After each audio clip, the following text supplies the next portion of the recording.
Welcome back.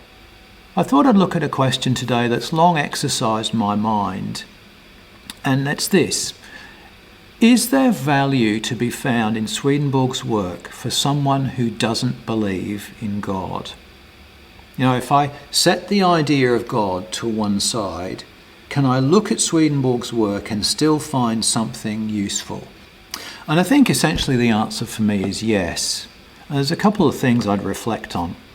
First is that religion in general still has some purpose and value for us, even if we find the idea of God hard to swallow. So I can think of a number of people, atheists, some of them famous, like Susan Blackmore, who still engage in religious practice while setting the religious beliefs to one side. And I know Buddhism in particular is very useful for many people. It's not to say that all religions are particularly tolerant of people who do not believe in God, but even Christianity has schools of thought with practices very similar to Buddhism who could and do tolerate people who have questions about God. We also know that religion has long taught a set of core moral principles which are useful to anybody, whether we believe in God or not. They help the structure and fabric of society to hold together.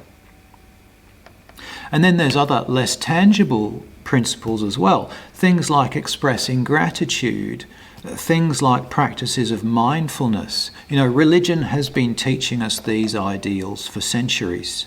But even putting those aside, one of the main things I sense that can be derived from Swedenborg is his emphasis on meaning. So first of all, Swedenborg spends a great deal of time looking at the Bible. And he sets the Bible in its context, in its cultural context, and looks at some of the things that we, in the modern sense, have a great deal of difficulty with. So we talk about things like slavery, the poor treatment of women, the observance of particular religious and cultic practices, which we in our modern society have set aside. He looks at all of those things, and despite the fact that the physical application of those is no longer practiced, yet he finds meaning within them. Indeed, he looks at the Bible, he looks at the Word, and explains it as having this primary purpose of a transmission of meaning rather than being this prescriptive way of life. Now, this system that he develops, what he calls the science of correspondences, can be usefully applied to other areas, such as the understanding and interpretation of dreams. And we can apply it without the need to insist upon a divine inspiration for them. A friend recently shared with me the bicameral mind theory of Julian Jaynes. And what I find really interesting about that hypothesis is the idea that the voice of God, as it is perceived, being a communication between one hemisphere of the brain and the other, talks in these symbolic terms, and that this symbolism is significant for our own individual and indeed our collective journeys. I also find a great deal of help and insight in Swedenborg's science of correspondences as it's applied to modern trends and modern memes. For example, I've long been fascinated with the zombie myth. Why is it that we are so captured by the idea of the living dead? Well, I think it's because it reflects something of our own nature.